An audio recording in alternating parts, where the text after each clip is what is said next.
Hi everyone, it's Miss Jones and welcome to our art lesson this week. This week we're focusing on the principles of design, rhythm, and movement. These two ideas work together to bring visual interest to artwork. Rhythm, like pattern, is the repetition of an art element throughout the piece. However, usually this element alters slightly over the piece to create a sense of movement, sort of like a visual tempo or beat. This typically guides the viewer from one point of the painting to the next. We took a look at an artist who is famous for using rhythm to create movement in his art pieces. His name is Vincent Van Gogh. Van Gogh was a European Impressionist painter in the late 1800s. Impressionism, at the time, was looked down upon by art critics. These artists used rhythmic brushstrokes, which were thought to be messy, and their abstraction of the landscapes were deemed sloppy and unfinished. Even though Van Gogh is one of the most famous artists of all time, he made very little money while he was alive. His work is now praised for its innovation and beauty. Let's look at one of his most famous works, titled Starry Night. How does your eye move around the page? What in this work leads you on this journey? Many would say the guiding flows of his short brush strokes create a series of swirling lines that drift the eye across the canvas.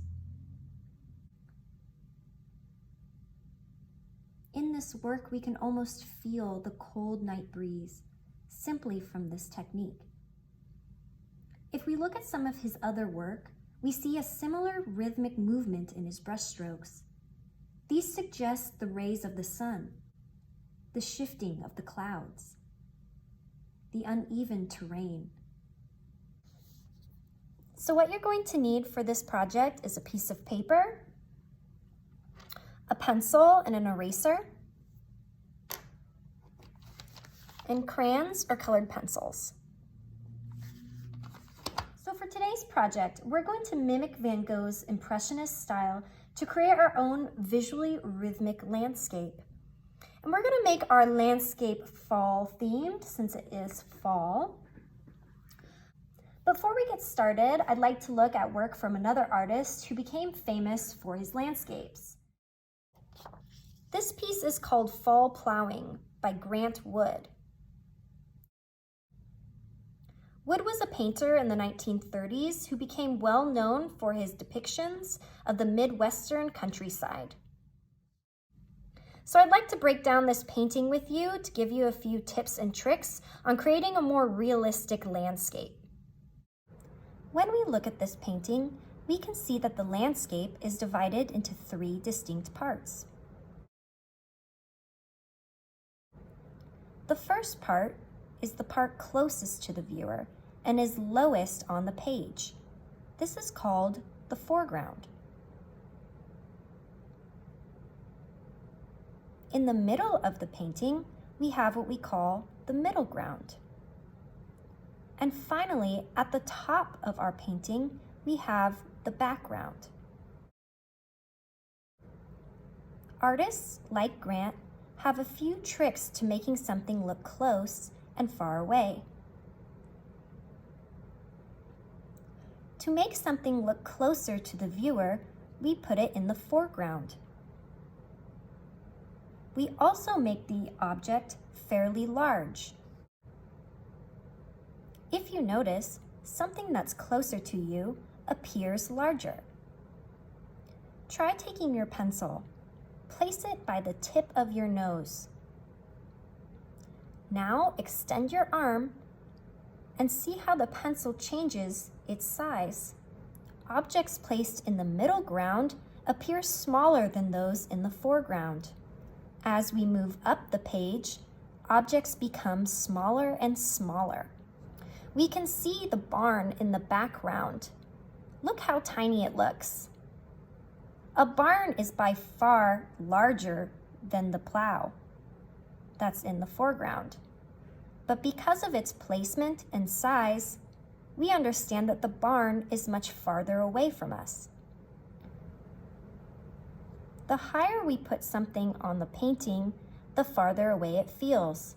Because the barn is close to the sky, we know that it is farther away.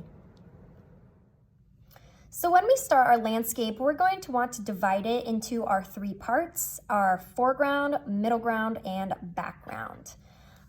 So we want to leave a lot of sky for our background because we want to create that beautiful Van Gogh sky. So our foreground, middle ground, background will be almost like half of our page. So let's start with our foreground here. We're going to make our landscape kind of like rolling hills because they're fun, they're beautiful. So we have our foreground here. We'll do our middle ground, a second hill, and then our background, which will be our third hill there. So now we've got foreground, middle ground, background. We're just gonna make a landscape that's kind of just some trees. So we're gonna take inspiration from one of Van Gogh's pieces. He has a lot of trees in it.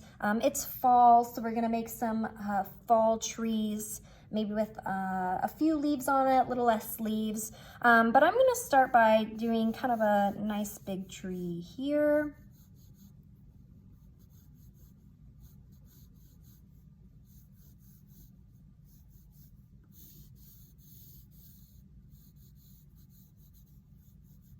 Kind of sketch that out. And then maybe I'll put a second tree here.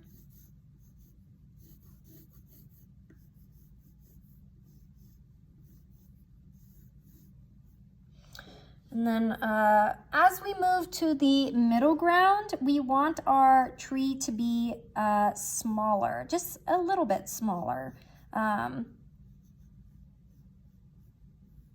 Because we want it to appear a little bit farther away.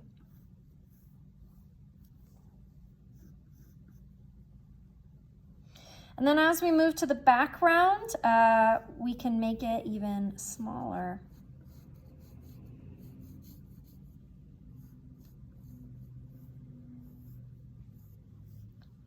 And if you want to add a few more trees, you can. I think 3 trees is about good, but I would say 3 at the minimum. You want to have at least 1 in each the foreground, middle ground, and background. But if you want to add some more, you can. I'm just going to try it. All right, so we have our trees here. So we want to leave our sky blank. I'm actually going to save my sky for last.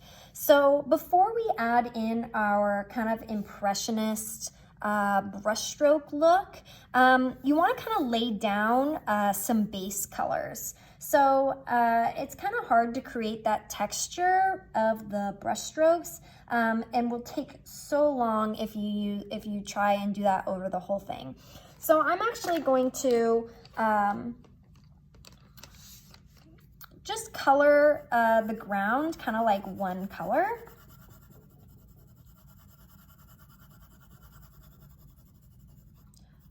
So that I can go over the top of it to create my kind of impressionist look.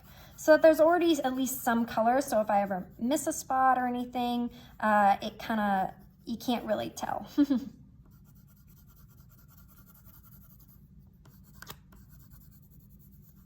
So I'm starting to think about my sky a little bit, and for your sky, you have a few options.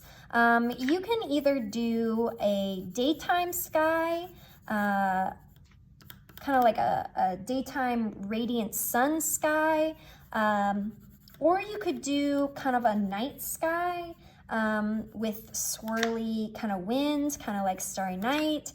Or you could do like a daytime windy kind of clouds type of swirly sky. If you choose to do a sun sky, you can do it during the day. You could do it a sunrise or a sunset. I think I might do a fall sunset one for mine. That's kind of what I'm deciding. But now I've got my colors down For my fields, now I'm gonna start adding color to my trees to kind of give them a base.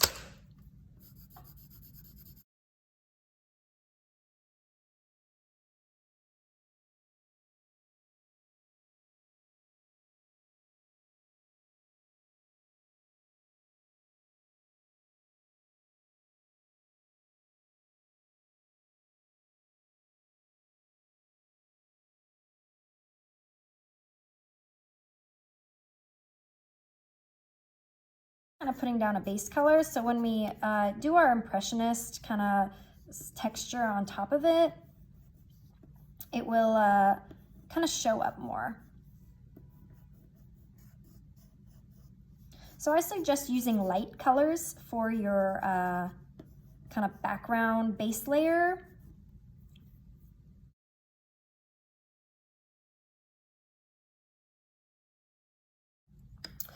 And now I kind of come to putting the base layer down in my sky. So I'm gonna do a kind of like a sunrise type scene.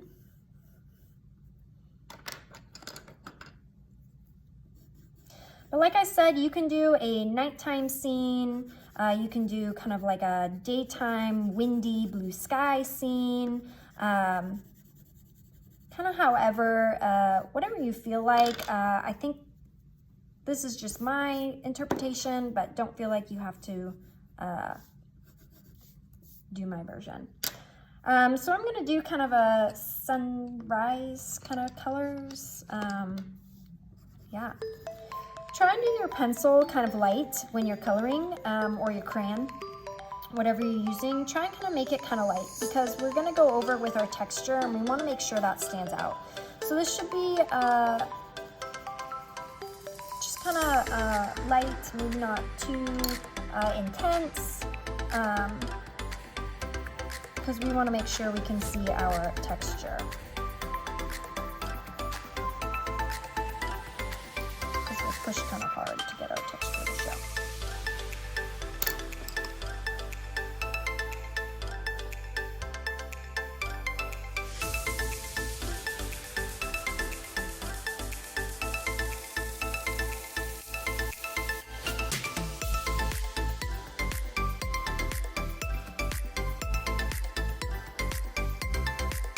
Finished my base layer, and I'm going to take my crayons to create my Impressionist texture.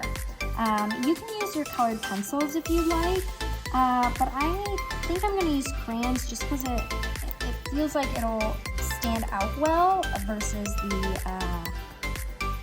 colored pencil. Plus I have a little bit more colors of crayons and I kind of want to use those. So Impressionist brushstroke style are really just a series of dashes. You can overlap them, use different color.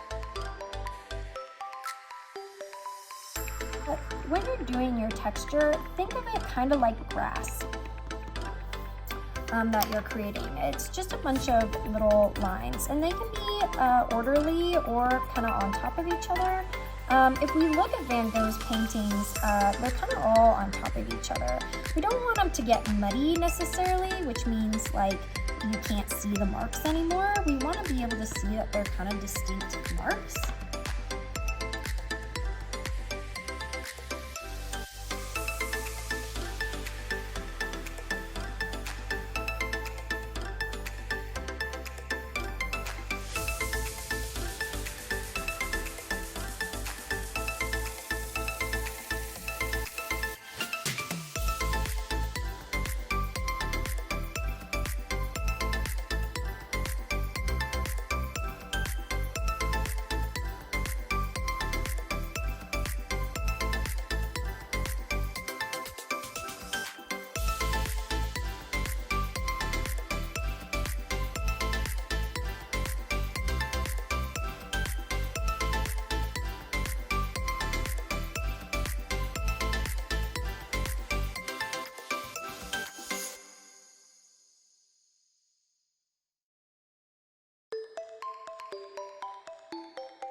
There's also some sort of rhythm to it. So some sort of guiding line or shape that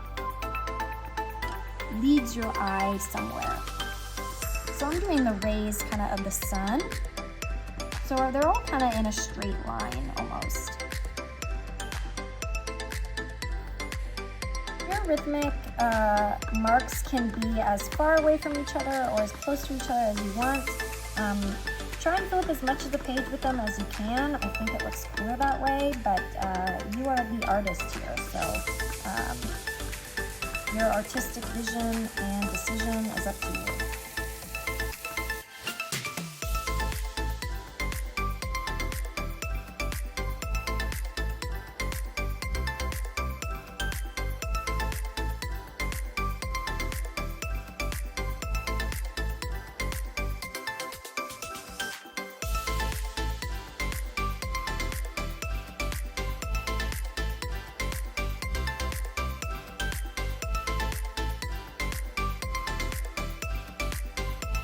Don't forget to put your name on the bottom, and thank you so much for participating in this activity. I hope you enjoyed learning about Van Gogh and Impressionist art, and that now you have a new skill to add movement and rhythm to your own art pieces. Thanks everyone, I hope you have a great week, and don't forget to post these to Seesaw. Bye.